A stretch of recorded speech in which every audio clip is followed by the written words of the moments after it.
आज की एक और बड़ी खबर यह है कि खुद को अफगानिस्तान का राष्ट्रपति घोषित करने के बाद वहां के उपराष्ट्रपति अमरुल्लाह सालेह ने तालिबान पर हमले शुरू कर दिए। आपको याद होगा, अमरुल्लाह सालेह भी वहां से काबुल से भाग गए थे।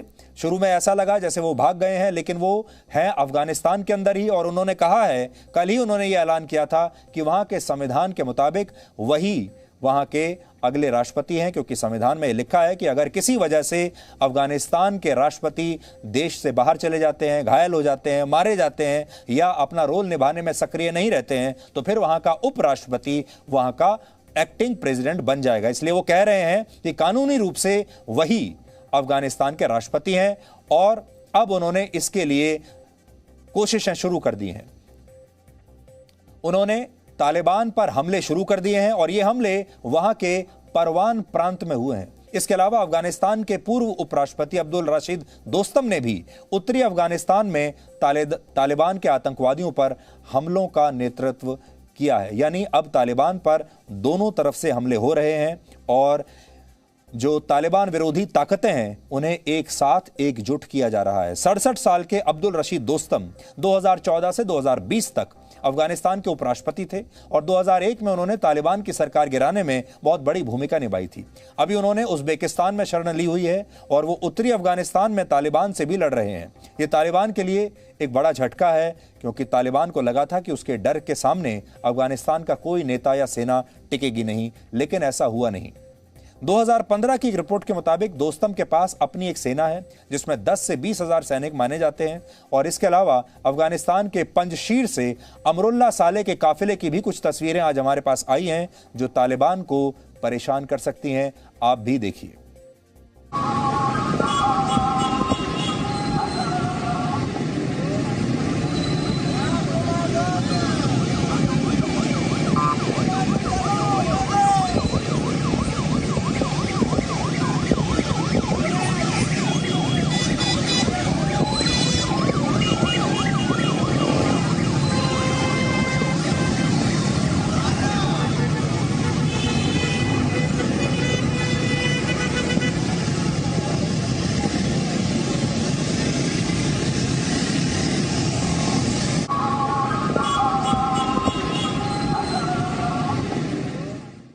अफगानिस्तान के जिस पंजशीर प्रोविंस की तस्वीरें आप देख रहे हैं, ये पंजशीर एक ऐसा राज्य है जहां पर अभी भी तालिबान का कब्जा नहीं है और पंजशीर अभी भी स्वतंत्र है। इसलिए अब पंजशीर एक सेंटर बन रहा है, एपी सेंटर बन रहा है तालिबान विरोधी ताकतों का। और अमरुल्लाह सालेह यहाँ पर इस हेलीकॉप्टर में आपको दिखाई दे रहे हैं।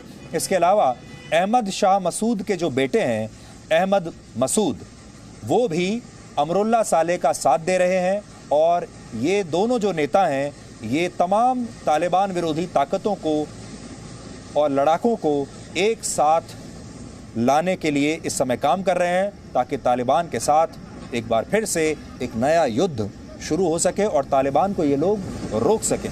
इसलिए अफगानिस्तान की जो सेना है वो तो भाग गई, लेकिन तालिबान ने यह नहीं सोचा था कि अफगानिस्तान की सेना के भागने के बाद वहां के आम लोग या इस तरह के जो नेता हैं ये ही तालिबान के सामने आकर खड़े हो जाएंगे। अमरुल्लाह सालेह ने यह हिम्मत तब दिखाई है जब अशरफ गनी जैसे लोग जो कि खुद राष्ट्रपति थे वो अपना देश छोड़कर भाग चुके हैं और इसी का नतीजा है कि ताजिकिस्तान में अफगानिस्तान की एम्बेसी में लगी अशरफ गनी की तस्वीरों को अब उतार दिया गया है और उनकी जगह अमरुल्लाह सालेह की तस्वीरें लगा दी गई हैं। यानी ताजिकिस्तान जैसे देश में आप देख सकते हैं उन्होंने अमरुल्लाह सालेह को मान्यता भी दे दी है और अब दूतावास में अशरफ गनी की तस्वीर हटाकर इनकी तस्वीर लगाई जा रही है।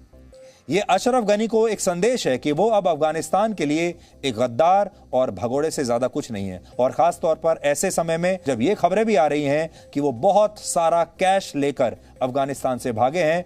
4 गाड़ियों में कैश भरा हुआ था, हेलीकॉप्टर में कैश भरा हुआ था, उसके बाद वो कैम एयर की एक विमान लेकर वहां से गए हैं और कैश इतना ज्यादा था कि सारा कैश हवाई जहाज में रख भी नहीं पाए, काफी कैश वो हवाई अड्डे पर ही छोड़ गए। ताजिकिस्तान में अफगानिस्तान की एम्बेसी ने, दूतावास ने इंटरपोल के जरिए भगोड़े राष्ट्रपति अशरफ गनी समेत कई नेताओं को लोगों का पैसा लूटकर भागने के लिए उन्हें हिरासत में लेने के लिए भी निर्देश दिए हैं। तो बहुत कुछ हो रहा है अफगानिस्तान में। हालांकि तालिबान के लिए अफगानिस्तान पर शासन करना अभी भी इतना आसान नहीं होगा, क्योंकि कई हिस्सों में लोग तालिबान के खिलाफ अब खुलेआम सड़कों पर उतर आए हैं। आज काबुल से 150 किलोमीटर दूर जलालाबाद में तालिबान के आतंकवादियों ने 3 लोगों की हत्या कर दी। अफगानिस्तान के ये आम लोग जलालाबाद और खोस्त शहर में तालिबान का झंडा लगाए जाने से नाराज थे, जिसके बाद उन्होंने इस झंडे को उतार दिया और अफगानिस्तान का राष्ट्रीय ध्वज फहराने के लिए उन्होंने एक रैली निकाली। लेकिन ये विरोध तालिबानियों को पसंद नहीं आया। उसने भीड़ पर अंधाधुंध गोलियां चलानी शुरू कर दी।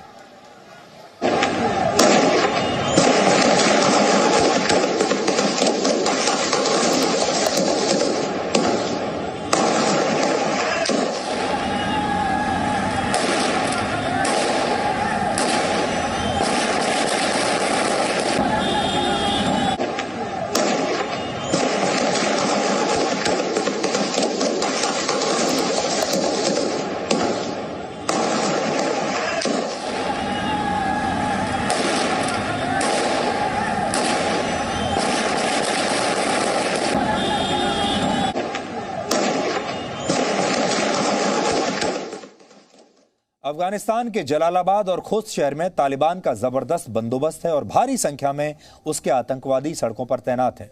लेकिन इसके बावजूद अफगानिस्तान के कुछ लोगों ने यह हिम्मत दिखाई है। अब आप सोचिए, अफगानिस्तान की सेना ने हिम्मत नहीं दिखाई, पूरी दुनिया के लोग उन्होंने हिम्मत नहीं दिखाई, तमाम देश हिम्मत नहीं दिखा रहे, तमाम बड़े बड़े देशों की सेनाएं हिम्मत नहीं दिखा रही। अमेरिका जैसे देशों के जो सैनिक हैं वो रातों रात भाग गए, और अब अफगानिस्तान के जो आम लोग हैं वो कितनी हिम्मत दिखा रहे हैं। ये एक अच्छी खबर है। हमें ये भी खबर मिली है कि अब तक 3 बड़े शहरों में तालिबान के झंडे हटाने के लिए लोगों ने विरोध प्रदर्शन किए हैं, और आने वाले दिनों में ये विरोध और भी बढ़ सकता है। तस्वीरें आपके सामने हैं। लेकिन तालिबान कट्टरपंथी विचारधारा छोड़ने के लिए बिल्कुल तैयार नहीं है। आज तालिबान ने अफगानिस्तान के बामियान में अब्दुल अली मजारी की एक प्रतिमा को तोड़ दिया। बामियान वही शहर है जहां 2001 में तालिबान ने बुद्ध की प्रतिमा को बम से उड़ा दिया था।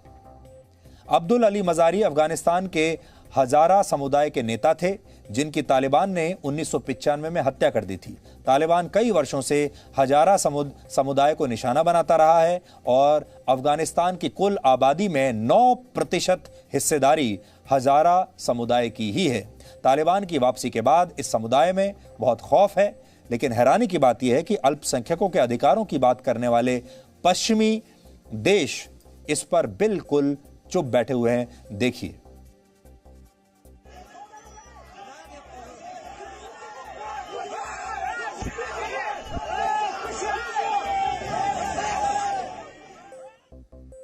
आज ऐसी खबरें भी हैं जो लोग काबुल से उड़ने वाले विमानों पर लटक गए थे, उनके शरीर के टुकड़े इन विमानों के लैंडिंग गियर में फंस गए, और जब इन विमानों ने आगे जाकर लैंड किया तब इन लोगों की लाशें विमानों के निचले हिस्से से निकाली गई। यानी जो ये विमान थे जिनके साथ लोग भाग रहे थे, आपको याद होगा हमने ये दोनों वीडियोस दिखाए थे।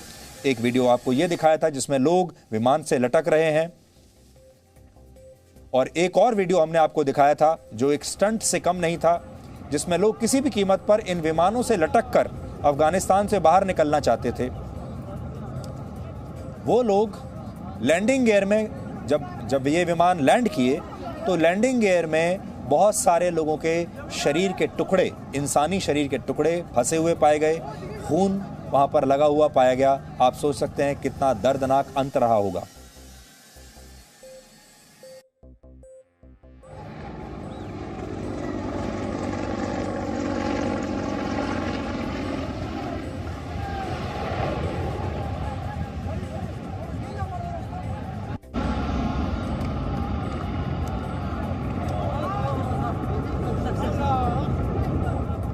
Presenting B News app, available on Google Play and App Store. Download it now.